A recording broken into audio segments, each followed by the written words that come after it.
દાહોદ શહેરમાં રસ્તાની વચ્ચોવચ્ચ ભૂવા પડવાના શરૂ થયા। વાહન ચાલકો તમે ચેતજો, તમે આ ભૂવાના કારણે ભોગ ન બનતા।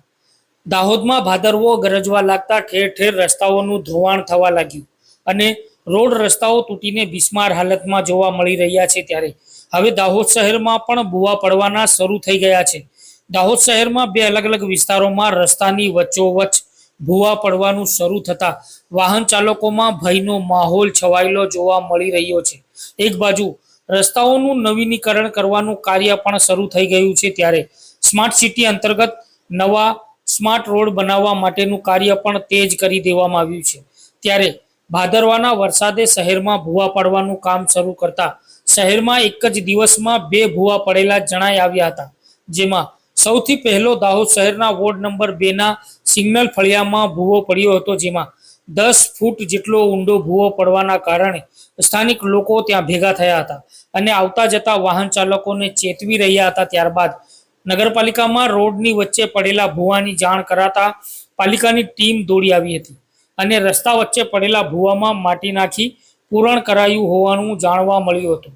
ત્યારે બીજો ભૂવો પડવાની ઘટનામાં વોર્ડ નંબર 4 અને વોર્ડ નંબર 7 એમ બે વોર્ડના વચ્ચોવચ્ચ મંડાવ ચોકડી નજીક દરજી સોસાયટીના મેઇન રોડ ઉપર અચાનક સાંજના સમયે ભૂવો પડ્યો હતો, જેમાં આ ભૂવો પણ 5 ફૂટ કરતા ઊંડો ભૂવો અને સાથે જ તે ભૂવામાંથી ભૂગર્ભ ગટરની લાઈન પસાર થતી જોવા મળી હતી। જોકે ભૂવો પડેલી જગ્યામાં ભૂગર્ભ ગટરનું ચેમ્બર પણ નહોતું, ત્યારે ભૂવો પડ્યો તો તેની સાથે ભૂગર્ભ ગટરની લાઈન પણ તૂટી જવા પામી હતી। ત્યારે રસ્તાની વચ્ચોવચ્ચ ભૂવો પડવાને લઈને ત્યાં પણ સ્થાનિકો ભેગા થયા હતા અને મહિલા કોંગ્રેસના પ્રમુખ રૂપાલીબેન પરમાર પણ ત્યાં આવી પહોંચતા અને સાથે જ સ્થાનિક કાઉન્સિલર અને પૂર્વ પાલિકા પ્રમુખ રીનાબેન પંચાલને સ્થાનિકો દ્વારા જાણ કરાતા તેઓ પણ ત્યાં આવી પહોંચ્યા હતા। ત્યાં જાણવા મળ્યું હતું કે કોંગ્રેસની મહિલા અને ભાજપની મહિલા બંને મહિલાઓ વચ્ચે આ પડેલા ભૂવાના કારણે બોલાચાલીના દ્રશ્યો પણ સર્જાયા હતા। ત્યારે આ ભૂવો પડવાની જાણ દાહોદ શહેર કોંગ્રેસ પ્રમુખ આસિફ અલી સૈયદને કરાતા તેઓ પણ દોડી આવ્યા હતા। સાથે જ પાલિકાના કાઉન્સિલરો પણ દોડી આવ્યા હતા, જેમાં રાજેશભાઈ સહેતાઈ, તુલસીભાઈ જેઠવાણી, લલિતભાઈ અને દીપેશભાઈ લાલપુરવાલા સહિત અન્ય ભાજપના હોદ્દેદારો પણ ત્યાં ભૂવાવાલા રસ્તે દોડી આવ્યા હતા।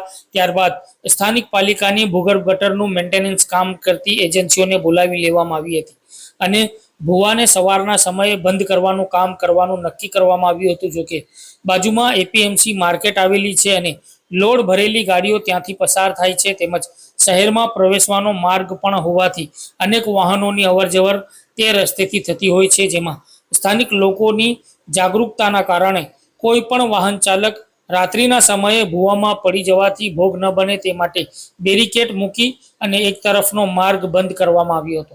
ત્યારે પહેલા મહાનગરોમાં ભૂવા પડવાના બનાવો બનતા હતા, પરંતુ હવે દાહોદ શહેરમાં પણ ભૂવા પડવાનું શરૂ થઈ જવા પામ્યું છે, જેથી લોકોમાં આશ્ચર્ય સર્જાવા પામ્યું હતું। ત્યારે આ મામલે સ્થાનિક કાઉન્સિલર અને પૂર્વ પાલિકાના પ્રમુખ રીનાબેન પંચાલે શું પ્રતિક્રિયા આપી હતી, સાંભળીએ તેમને।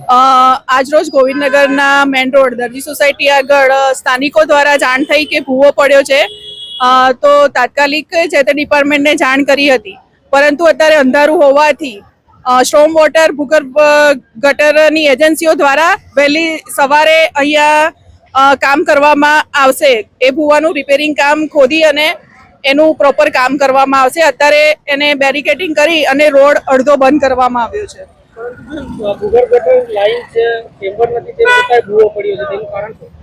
એટલે જમીનમાં પેલી માટી ધસી જવાથી ભૂવો પડે છે। અત્યારે અંધારું છે એટલે પ્રોપર એનું રીઝન અમને જાણવા નથી મળ્યું। એ તો સવારે એજન્સીઓ ખાડો ખોદશે તો એની પ્રોપર કારણ જાણવા મળશે।